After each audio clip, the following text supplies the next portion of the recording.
I asked in a video yesterday if there are any forms of government that are narcissist-proof, and most folks were like, no, unfortunately not, because every governmental structure has human beings who operate it. And narcissists exist within human society at kind of a predictable rate, and they engage in extremely predictable behaviors, which to me I find really weird that we know narcissists are entirely predictable in their behavior, and yet we have not designed a government that is able to adequately cope with that, adequately able to kind of cut them off at the pass. But I did get multiple suggestions for 2 different forms of government that folks felt could be resistant to narcissists. And the first one is communism. This person says communism because it's the people protecting the people. If someone takes over, it's no longer communism. Right. So unfortunately, we know from history that folks who want to institute communism or in a society that is attempting to operate under communism, they are particularly vulnerable to malignant narcissists coming in and taking over. This is precisely what I meant when I said, as a permaculture person, I have my ideals about how we would design society with earth care, people care, and fair share, where we would all have a shared goal, a common purpose, a common understanding that we are attempting to regenerate the planet and that we are attempting to build resilient communities where we respect each other and we provide a better quality of life for everybody. I also understand that that is magnificently naive, because there are people who would be present in society, who would not have that agreement with us and would attempt to exploit the system for themselves. There are greedy, selfish, cruel, evil people in this world, and anybody living in the United States in 2025 should be keenly aware of that fact, how many cruel, greedy, selfish people there are who have no problem exploiting the planet, harming other people in order to make themselves rich, in order to gain some position of power, in order to live extravagant, extreme, opulent lifestyles. Far too many people are perfectly happy to violate the ethics of earth care, people care, and fair share. And I feel it's very much the same way with communism. Okay, sure, you can have your idealistic communistic society. A lot of my politics, a lot of my personal beliefs in the way that I think permaculture could work in an ideal world that is free of malignant narcissists is very much in alignment with the concept of libertarian communism, right? But I also understand that this is not a system that is able to withstand a narcissist. This is not a system that is able to withstand a would-be autocrat. Because here, this comment, right? Because it's the people protecting the people. If someone takes over, it's no longer communism. Yeah, that doesn't mean that communism is in any way able to defend itself from that kind of onslaught. So no, this is not a solution. Communism is not dictator-proof. Communism is very good at facilitating the rise of a dictator. It's very much a system that can be manipulated and used by a would-be autocrat to institute themselves and to seize power. The second suggestion that I got for a form of government that would be highly resistant to a narcissist was matriarchy. And I understand that if you look at the gender breakdown of who gets diagnosed with malignant narcissism, it's far more often men than it is women. But y'all, look at Kristi Noem, look at Brooke Rollins, look at Pam Bondi.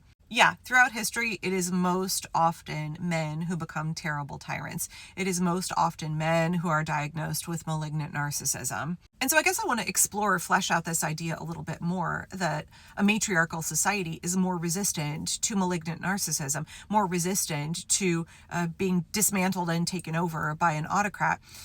Because, right, like matriarchy doesn't just mean that the women are in charge of everything. It means you are organizing a society with an entirely different set of values than a patriarchal dominant system built on coercion, artificial hierarchies, and the false construct of toxic masculinity. A matriarchal system is and should be very much centered on the needs of the society, on the needs of women and children, of families, of those who are most vulnerable. My conceptualization of a matriarchal system would be one where we are taking into account the needs of every member of a society. It is essentially a non-hierarchical society. And I do believe that women, you can come at me in the comments and tell me that I'm biased, I do believe that women are far better at prioritizing the needs of others. Look at, do you remember those microloan programs that were like Kiva and others that were really, really popular 15, 20 years ago? that were looking at how you improve the quality of life for people in developing countries that experience really significant food insecurity and economic repression. They're really, really struggling, right? Subsistence communities. And they found that the best way to elevate the quality of life, to improve the health, improve outcomes for everybody in those villages, was not to have NGOs come in and like build schools, or, not to have male business owners get loans. What they found the best way was to improve the health and outcomes and quality of life and security for everybody, was to give money to women, was to give either microloans or grants to women. Because overwhelmingly, they found when women are in charge of the finances, they use them not to better themselves, but to bring up everybody around them and to care for those that are most vulnerable with the highest level of needs. They make sure that children get fed, that children get access to medical care.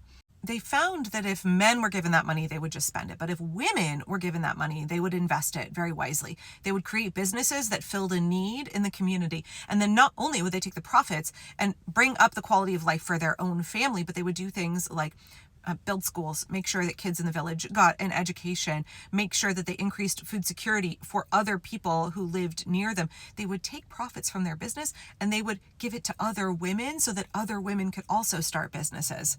And this was back when, a lot of people, especially in Africa, didn't have cell phones. So one of the microloan programs that was really popular was giving women enough to be able to purchase a cell phone and a cell phone plan. And then she would have like the only phone in her village, and people would come and pay her to be able to use her phone.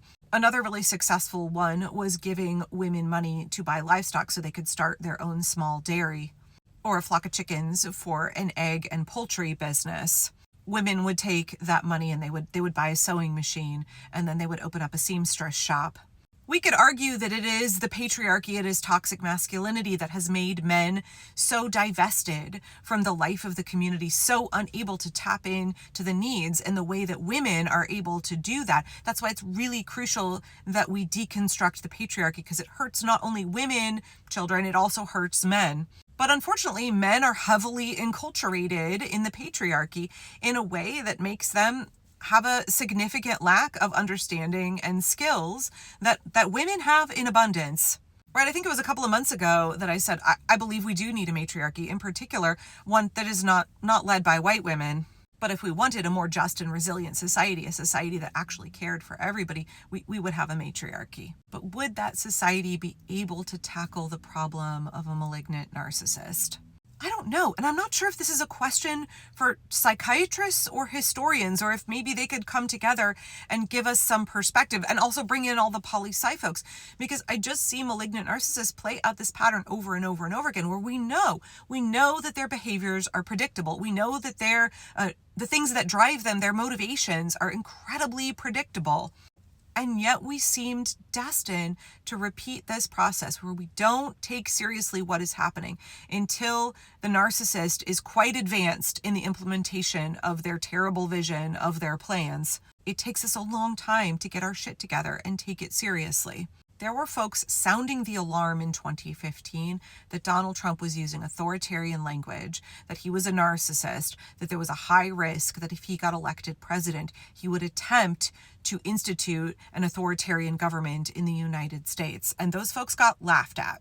It has now taken us a decade to realize what is going on. And more than that, Project 2025, all of this plan from the Republicans, this has been many decades in the making. They have all been waiting for that narcissist that they could hitch their wagon to in order to try to create a white Christian nationalist nation. They used the predictability of a narcissist in order to advance their agenda. Why is it that we have not been able to use the predictability of a narcissist to cut them off at the pass, to subvert their plans, to stop what is happening before so much suffering and so much death has occurred?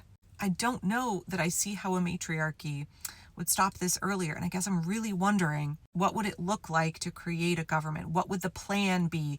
What would the checks and balances be? What would it look like in real life to have a government that anticipates the presence of a narcissist and the way that they would try and exploit the system in order to install themselves? Because I can't believe that we are just destined to repeat this over and over and over again as human beings. I feel like we're smart and creative and adaptive, and we can and should be able to come up with ways to stop narcissists far earlier, to create governments that can resist them.